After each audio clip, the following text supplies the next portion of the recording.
que hubo también en Cristo Jesús. ¿Vieron? De alguna manera uno puede decir, la vara que Dios pone es muy alta. Muy alta. Porque uno cuando recorre los evangelios y ve la vida del Señor, Él, por ejemplo, dice, no estimó el ser igual a Dios como cosa que aferrarse. ¿Cuántos dolores se podría haber evitado el Señor si hubiera actuado con el poder de Dios, evitando situaciones? No lo hizo. Y después vemos que la palabra dice que se humilló a sí mismo.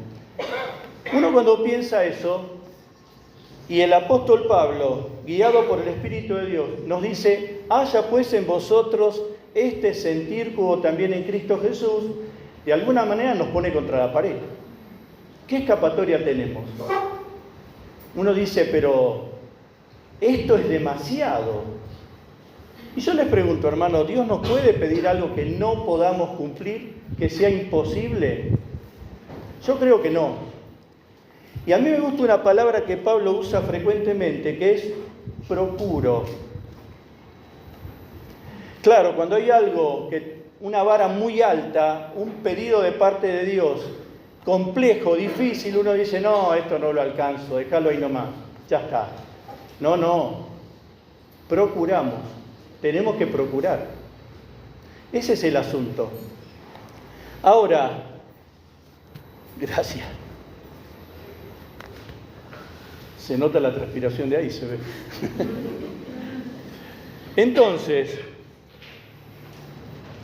el Señor que lo inspira a Pablo a decir esto, evidentemente, Él va a hacer y lo hace, y yo creo que cualquiera de nosotros, los que tenemos a Cristo en nuestro corazón, lo podríamos decir claramente, Él hace una cantidad tiene actitudes, nos manda mensajes, incluso a veces hasta momentos difíciles para enseñarnos, para que nuestro objetivo, el hecho de poder tener el mismo sentir que el Señor, podamos intentar lograrlo, o por lo menos enfocar hacia ese lado. Y uno dice, bueno, hay situaciones dolorosas que vivimos, y uno dice, yo no quiero vivir situaciones dolorosas, pero convengamos que las lecciones espirituales más importantes las hemos aprendido a través del dolor. ¿Estamos de acuerdo en eso?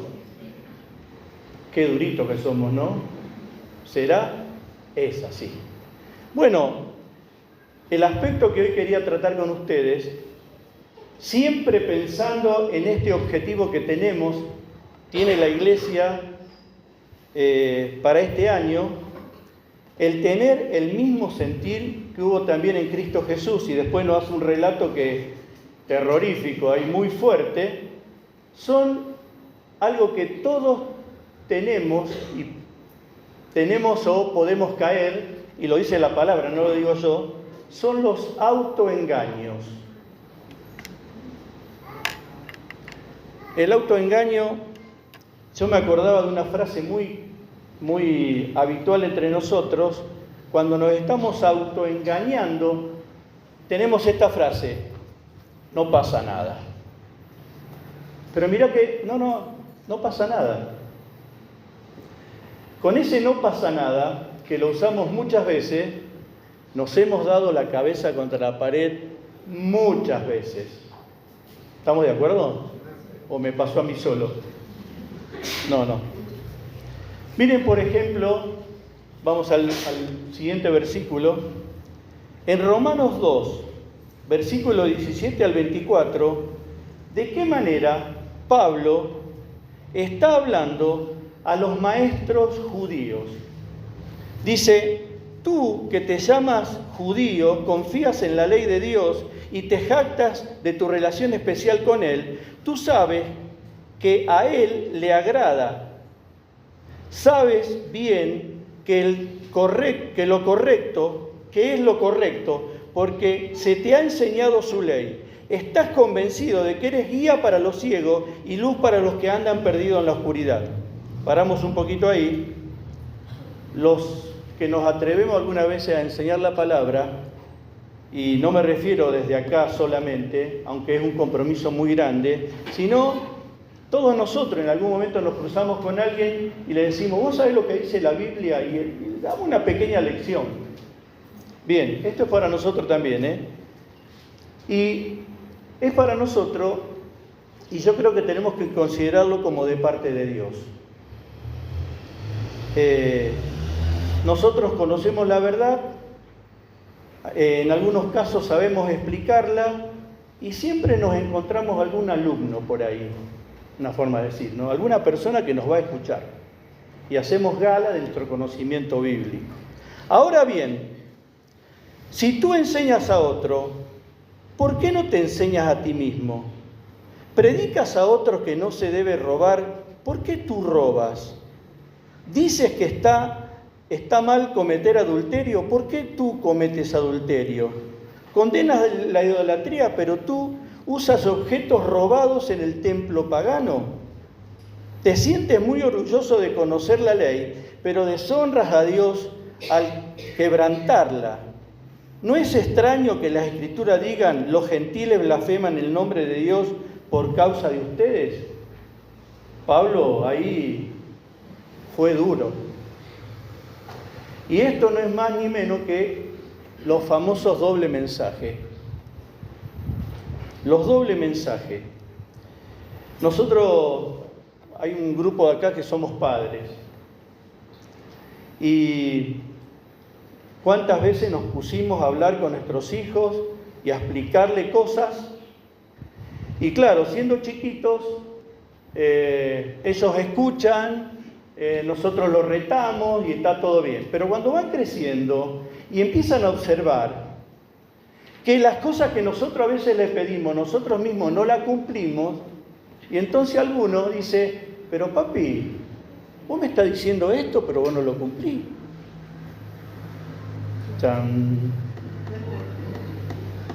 ¿Dónde nos metemos? Y claro, el autoengaño, ¿cuál sería? Lo importante es que yo conozca la palabra y lo pueda explicar. Independientemente, nadie lo diría de esta manera, pero de alguna forma lo hacemos, independientemente de lo que yo hago. Por eso Pablo, con dureza, le dice a los maestros de la ley, pero vos que decís tal cosa, que enseña esto, ¿por qué haces justamente lo que decís que no hay que hacer? Este es un autoengaño. Y como el Señor que nos ama pretende que tengamos el mismo sentir que hubo en Él, que supo despojarse de sí mismo y de humillarse, nosotros este autoengaño lo tenemos que tener muy presente porque nos puede suceder. Yo no digo que a todos le pase, pero si pensamos un poco, qué fácil que es cuando marcamos cosas. Decimos, la palabra de Dios dice tal cosa, y uno dice, tiene razón. Y otro podría decir, ¿y qué tal si vos también respetás eso? Miren, el ejemplo del Señor está en Mateo 7, 28 y 29. Ahí lo van a poner.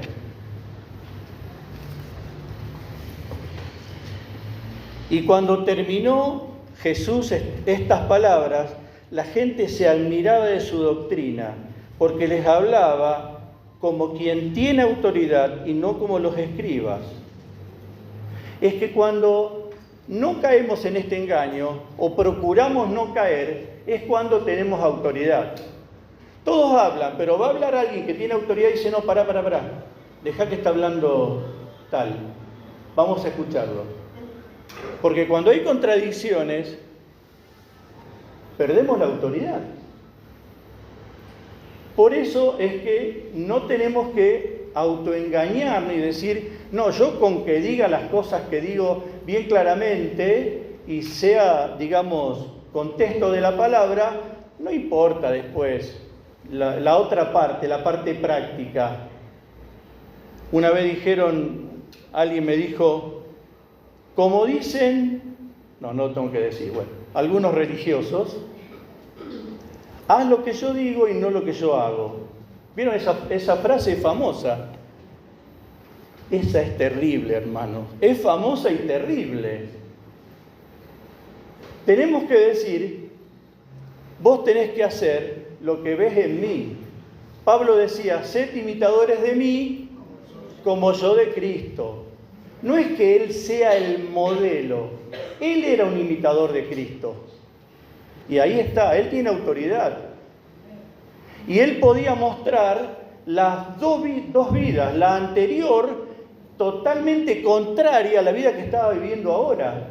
Sus convicciones, su fuerza, toda su energía que estaba puesta para tratar de eliminar a todos los del camino, todos los creyentes, hoy estaba a favor del Señor y arriesgó la vida y la pasó, pero horriblemente mal en la vida. Por supuesto no llegó a viejo. Tuvo que entregar la vida por Cristo. Entonces, el Señor era, cuando estuvo en la tierra, alguien que tenía autoridad. No hablaban como los escribas. Pero la gente medio estaba acostumbrado. No importa lo que el escriba dice. La cosa es escuchar lo que hace. Escuchar lo que dice. No es así. De ninguna manera. El otro versículo que les voy a pedir que puedan leer allí está en 1 Juan, capítulo 2, versículo 3 al 6. Dice, y en esto sabemos que nosotros le conocemos si guardamos sus mandamientos. El que dice, yo le conozco y no guarda sus mandamientos, el tal es mentiroso y la verdad no está en él. Pero el que guarda su palabra, en este verdaderamente el amor de Dios se ha perfeccionado, por esto sabemos que estamos en él. Y después viene el versículo contundente con dos palabras que son fuertes. El que dice que permanece en él, debe andar como él anduvo. Decimos que estamos en Cristo, decimos que conocemos a Cristo, y uno dice, por supuesto, no me vas a discutir eso. No, yo no lo discuto. Simplemente acá, a mí, el Señor me dice que si yo digo que permanezco en Él, debo andar como Él anduvo, o por lo menos procurar. Y cuando tropiezo, cuando se me va la boca, cuando hago algo que no me corresponde, tengo que tener la humildad de decir perdón. La humildad y la humillación. Porque pedir perdón tiene humillación, porque no es un trámite. No le digo a David, olvídate, no pasa nada, disculpa. No.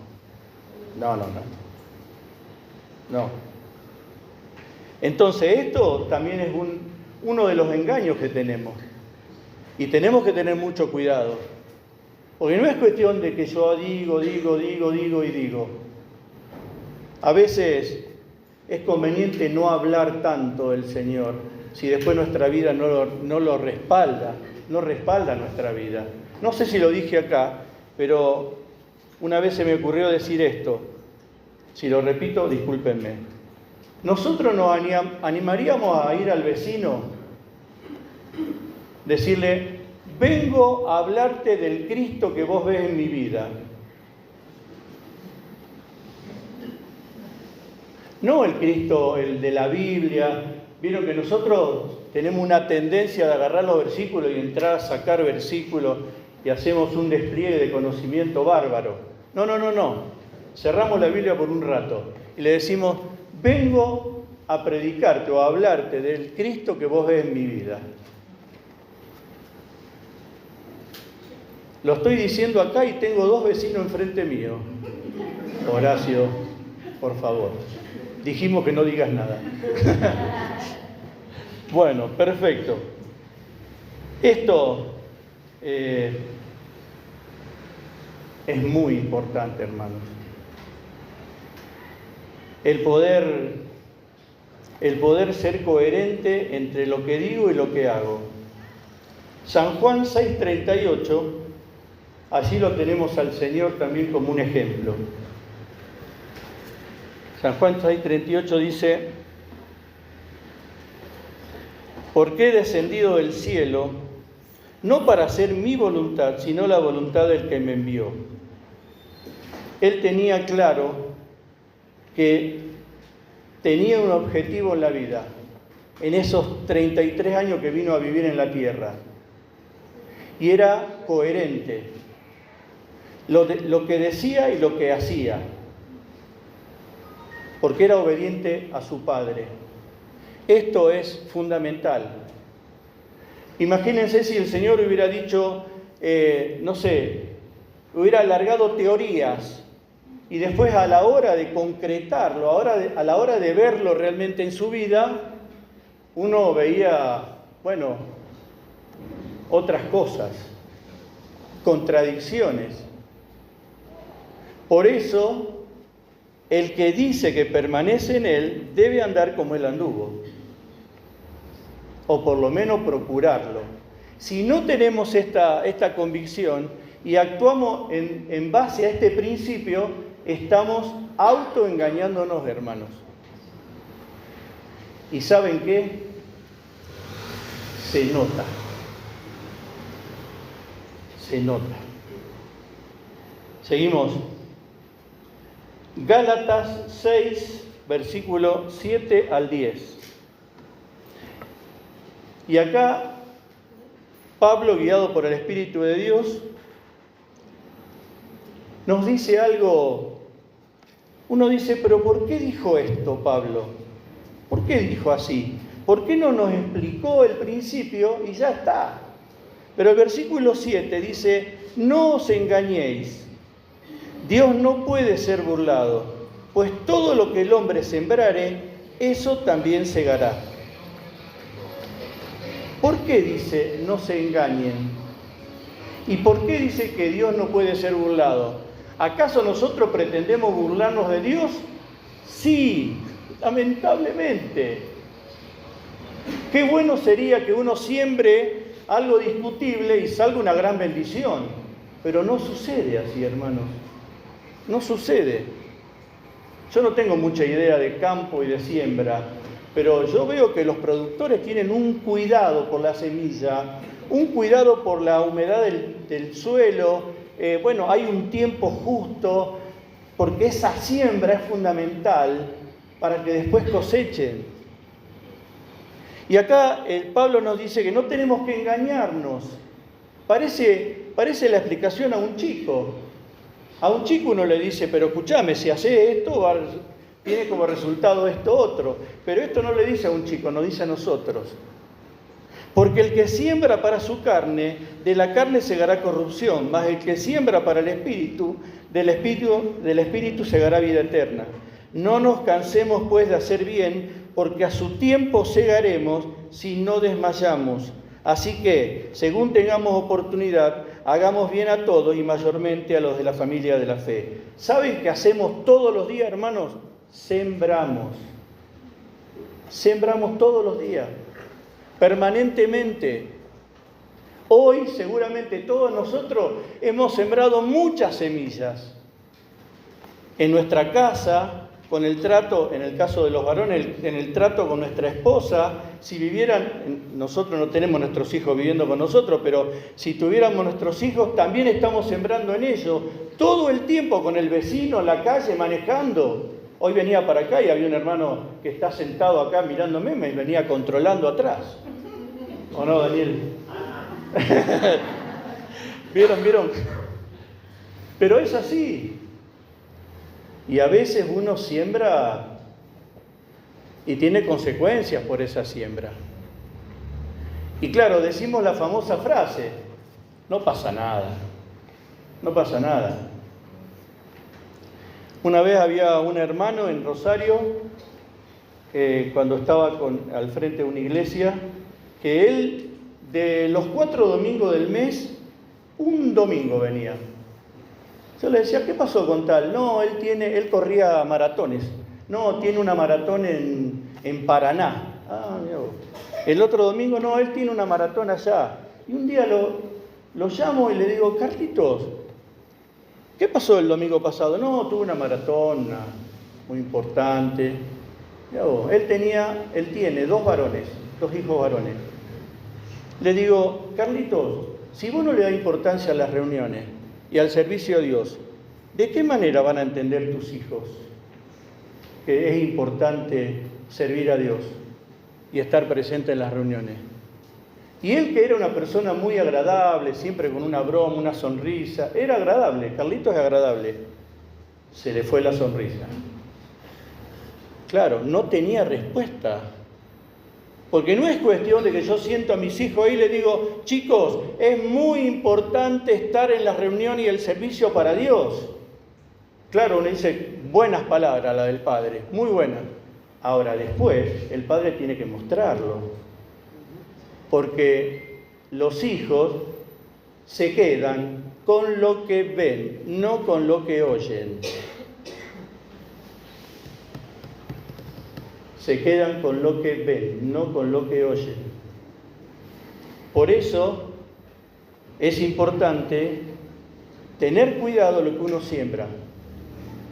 Porque cuando esos chicos después le digan al padre, el día que tengan, ya se sienten con, digamos, con fuerza para pararlo al padre, que lo llevaba a la iglesia una vez por mes, le diga, no, papá, olvídate, conmigo no cuentes, yo tengo otra actividad de un amigo, bla, bla, bla. Y a veces después se llora, hermanos. A veces se llora. Ahora, ¿qué pasa? Algunos de ustedes me pueden decir, pero yo no tenía el ejemplo y acá estoy consagrado. Claro, también está la misericordia de Dios. Pero no esperemos siempre en la misericordia de Dios, hermanos, porque por algo tenemos que dar el ejemplo. Cuando vos le hablabas a los hermanos que tienen esa hermosa bebé, que los felicito, está muy linda, otra de las cosas que tienen que pensar que tienen que darle el ejemplo siempre. Porque la bebé, que ahora uno dice, bueno, no se da cuenta. ¿No se da cuenta? No sé. Se va a empezar a dar cuenta de todo. Y hay que darle el ejemplo. Bien, este otro de los engaños. Y que el Señor, que nos ama, que nos insta, nos indica que tenemos que tener el mismo sentir que hubo en Él, con todas las características, en esa vara bien alta, nos dice, tengan cuidado porque esta es una piedra que no los va a permitir avanzar. Esta es una piedra muy grande, el autoengaño. Decimos, no pasa nada. Miren cómo será que tenemos este versículo que a mí personalmente me fascina, que es Isaías 53:11. Allí va a aparecer. El Señor también sembró y el Señor está cosechando y pronto va a tener la cosecha plena en el cielo. Todos los que un día le abrimos el corazón a Él. ¿Y cómo lo dice Isaías? Verá el fruto de la aflicción de su alma y quedará satisfecho. Por su conocimiento justificará a mi siervo justo a muchos y llevará las iniquidades de ellos. Verá el fruto de la aflicción de su alma y quedará satisfecho. Esa es la cosecha del Señor. ¿Qué les parece? Le costamos caro. Él sembró con dolor. Con mucho dolor sembró. Y nosotros somos la cosecha. Y pienso que el Señor, que no creo que sufra ansiedad como nosotros, pero vamos a suponer que sea ansioso, debe estar ansioso de tener en el cielo a su iglesia.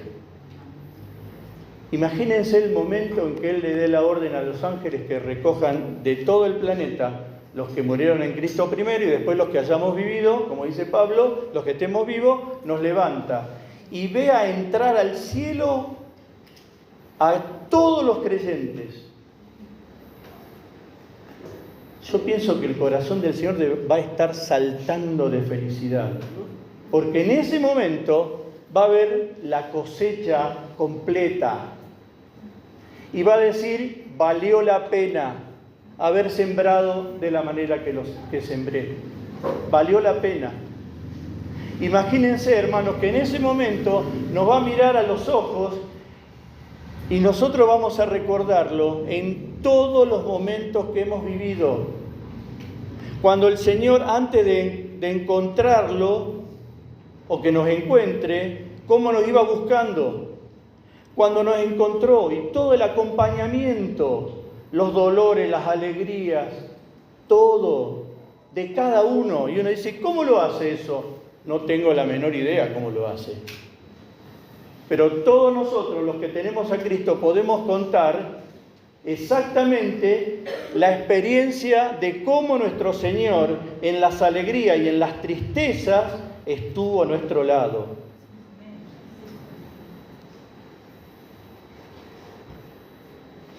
Entonces, no tenemos que engañarnos, tenemos que tener cuidado cómo sembramos. Piensen que la vara que el Señor nos pone es despojarnos de nosotros mismos, es decir, algunas veces dejo los derechos acá, porque saltamos tipo sindicalista a veces por nuestros derechos. No, el Señor no saltó siempre, ¿eh? Bien, dejamos allí nuestros derechos en algunas oportunidades para exaltar el nombre del Señor y también aprender a humillarnos, como el Señor lo hacía. Eso es sembrar de acuerdo a lo que Dios enseña y nos pide. ¿Seguimos? Santiago, capítulo 1, versículo 22 hasta el 27.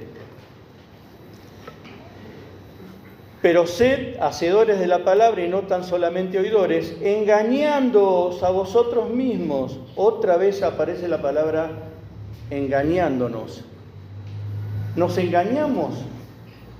Decimos, sí, lo escuché a eso. Sí, lo escuché. Y podemos decir, bueno, sobre ese tema la palabra dice tal cosa. Bien.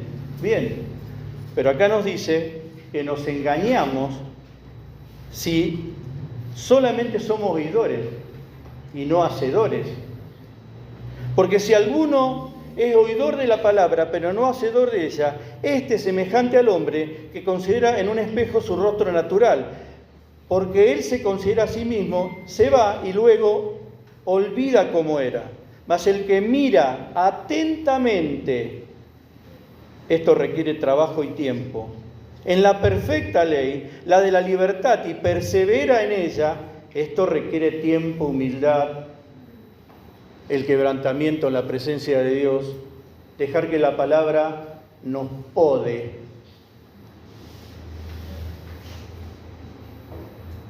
El otro día creo que David hablaba de cuando nos poda el Señor.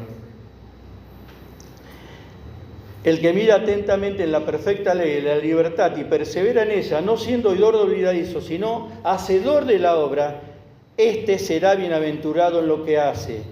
Si alguno se cree religioso entre vosotros y no refrena su lengua,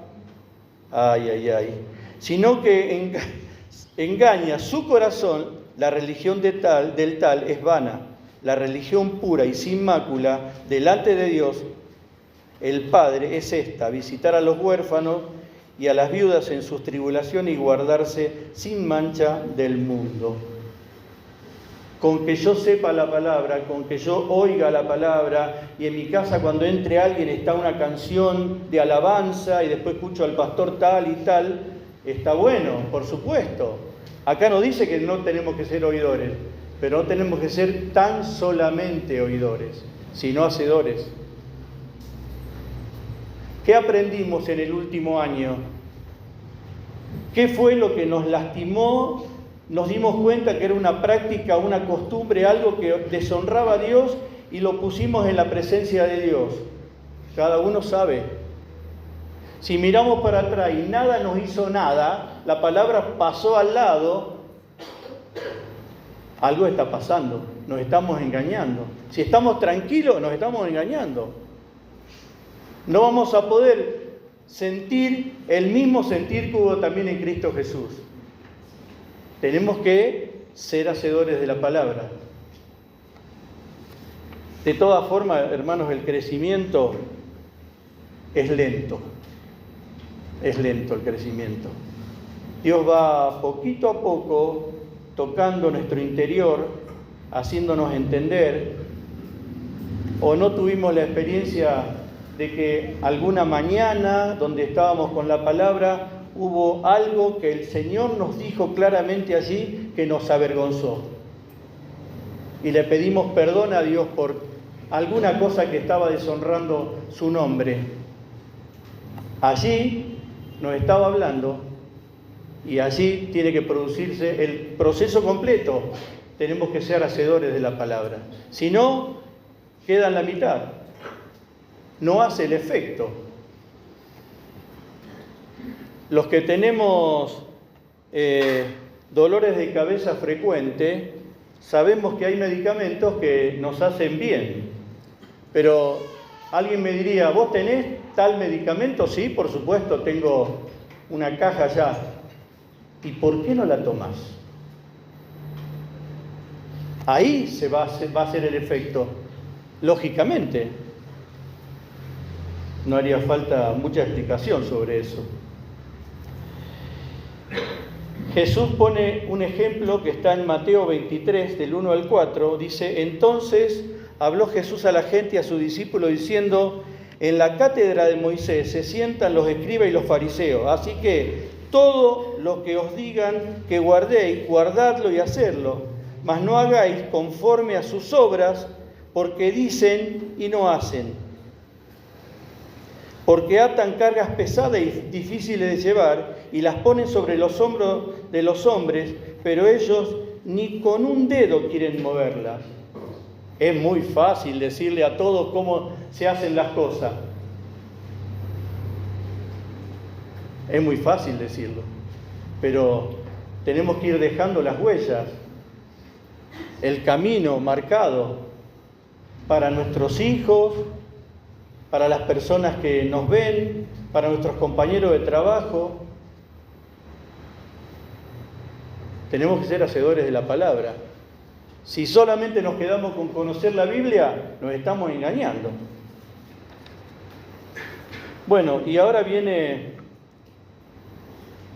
una parte que es posiblemente la más fuerte de todas, un engaño.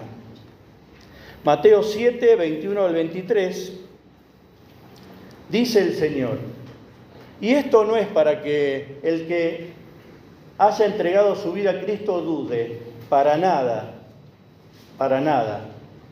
Esto es para los que creen que creen. Para los que creen que creen. No todo el que me dice Señor, Señor entrará en el reino de los cielos, sino el que hace la voluntad de mi Padre que está en los cielos. Muchos me dirán en aquel día, Señor, Señor, ¿no profetizamos en tu nombre y en tu nombre echamos fuera demonios y en tu nombre hicimos muchos milagros? Y entonces le declararé, nunca os conocí, apartado de mí, hacedores de maldad. Esto no es para que nadie tenga duda de su salvación. El que es del Señor, el que va procurando hacer su voluntad, no tiene problema. Pero miren, hermanos, que esto no termina. No es suficiente con que yo haya dicho un día, acepto a Cristo como mi Salvador y Señor, y después, bueno, lo incorporo al Señor, lo incorporo en mi vida como una de las tantas cosas que tengo, entre mi profesión, familia, hobby, está el Señor. Le dedico un poquito de tiempo cada tanto. Este momento seguramente va a ser trágico para muchos.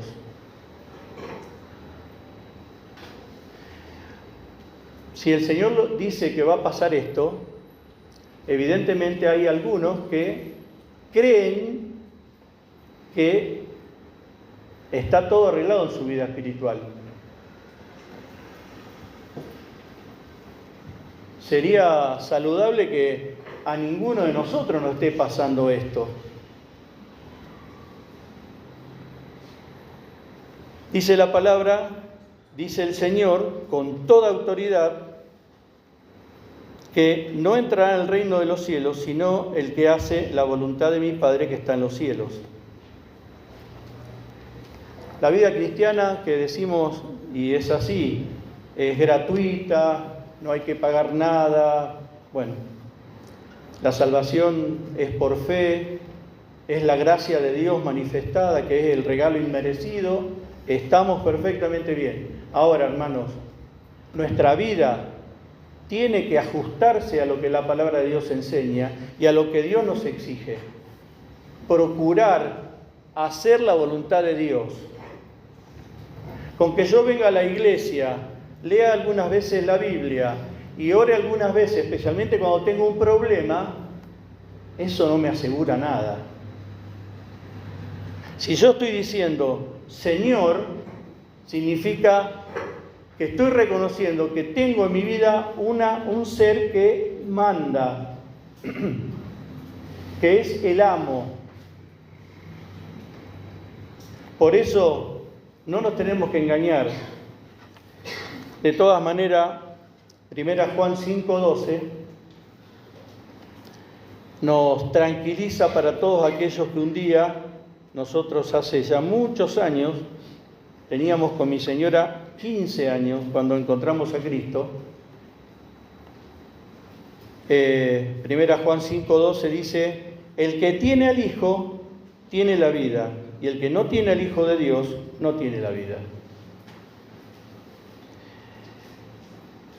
No tenía pensado hacer esto ahora, pero ¿qué les parece si nos tomamos unos segundos para cerramos los ojos y nos presentamos delante de Dios, clarificamos nuestra situación frente a Él